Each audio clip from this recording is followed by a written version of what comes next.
और इस वक्त राजनीति के खेमे में हलचल मचाने वाली बड़ी खबर सामने आ रही है। सुबह सपा प्रमुख ओम प्रकाश राजभर ने एक बार फिर विपक्षी एकता को लेकर बड़ा बयान दिया है। राजभर के इस बयान ने भाजपा के खेमे में हलचल मचा दी है।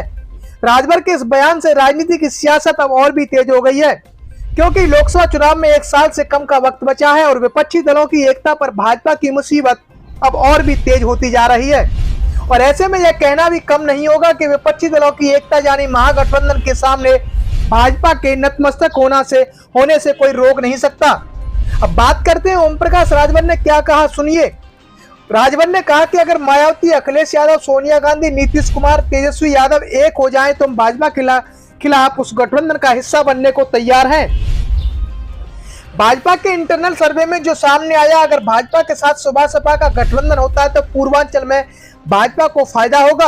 और इस बात पर ओपी राजभर ने कहा कि यह सच्चाई है।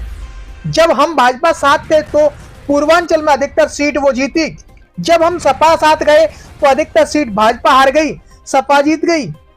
पूर्वांचल में जाएंगे तो बस्ती, देवीपाटन, गोरखपुर, वाराणसी, आजमगढ़, फैजाबाद, विंध्याचल मंडल, इसमें 28 लोकसभा सीट आती हैं और इन सभी में 50,000 से लेकर 2 लाख तक सुबह सपा के पास वोट हैं।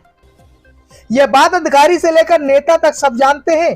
महागठबंधन के पेच को लेकर ओपी राजभर ने कहा कि हम यह देख रहे हैं कि ईडी और सीबीआई के डर से न बसपा सपा गोलबंद रही है और न ये दोनों कांग्रेस के साथ खड़े होने को तैयार हैं। जेल जाने का डर सता रहा है। अगर यह डर नहीं होता तो एक क्यों नहीं हो रहे हैं। अब ऐसे में अगर बात करें तो सपा और बसपा दोनों दलित पिछड़ों के हित की बात करते हैं तो फिर क्यों नहीं एक हो जाते। अगर भर्तियों में आरक्षण की गड़बड़ी होती है तो उसके जिम्मेदार भाजपा नहीं बल्कि अखिलेश, मायावती को मानते हैं, क्योंकि अगर ये लामबंद हो जाते हैं, इकट्ठा हो जाते तो कांग्रेस से गठबंधन कर लेते, नीतीश को साथ ले लेते तो ऐसा ना होता। सपा पर निशाना साधते ओपी राजभर ने कहा कि राष्ट्रपति के चुनाव की बात कीजिए, मैं सपा के साथ गठबंधन में था लेकिन उन्होंने हमसे अपने प्रत्याशी के लिए वोट नहीं मांगा, जबकि दूसरी तरफ वर्तमान राष्ट्रपति द्रौपदी मुर्मू के लिए भाजपा प्रदेश अध्यक्ष सीएम योगी सबने हमसे वोट मांगा। यही विधानसभा परिषद चुनाव में हुआ। ओपी राजभर ने कैबिनेट मंत्री अनिल राजभर पर भी निशाना साधा और कहा कि कभी 1500 सरकारी वकील की भर्ती हुई, हमारी बिरादरी के बेचारे मंत्री एक भी राजभर की भर्ती नहीं करा पाए। जब मैं मंत्री था तो 21 लोगों को कराया था, जिसमें 16 हमारी बिरादरी के थे और बाकी 5 अन्य बिरादरी के। मैंने लड़ झगड़ कर उनको कराया। अब ऐसे में अगर बात करें तो विपक्षी दल एक मंच पर आए, अगर ऐसा होता है तो यही भाजपा के लिए सबसे बड़ी चुनौती के रूप में माना जाएगा। सत्ता एक साधन है, लेकिन वास्तव में अगर लड़ाई लड़नी है तो समाज की, तो विपक्ष से ही लड़ी जा सकती है। सत्ता में तो आदमी मंत्री, विधायक, सांसद बनकर पंगु हो जाता है, बोल नहीं पाता। और सब देखा जाए तो सब बहुजन समाज पार्टी की राष्ट्रीय अध्यक्ष बहन कुमारी मायावती की तरह नहीं हो पाएंगे, क्योंकि बहुजन समाज पार्टी की राष्ट्रीय अध्यक्ष बहन कुमारी मायावती ने अपराधियों को सलाखों के पीछे भेजा था। दूसरी अगर बात करें तो बीजेपी के खिलाफ जो गोल बन रहा है उसमें जाने की, तो इस दौरान ओपी राजभर ने एक बार फिर अपनी बात दोहराई और कहा कि कोई पार्टी अछूत नहीं है।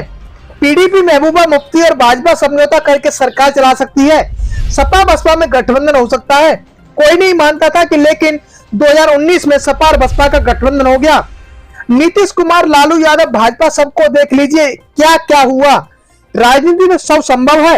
एक बार गठजोड़ की तस्वीर देखने के लिए ऐसे में सबकी नजर टिकी हुई है। इस खबर को देखने के बाद क्या है आपकी राय, नीचे दिए गए कमेंट बॉक्स में दीजिए अपनी राय। ऐसी तमाम बड़ी खबरों को देखने के लिए जुड़े रहिए हमारे साथ। खबर अच्छी लगे तो लाइक कीजिए और शेयर कीजिए, और हाँ, चैनल को सब्सक्राइब कर घंटे वाली बटन को दबाना ना भूलिए। फिर आते हैं आपके बीच कुछ खास खबरों के साथ। तब तक के लिए नमस्कार, जय भीम।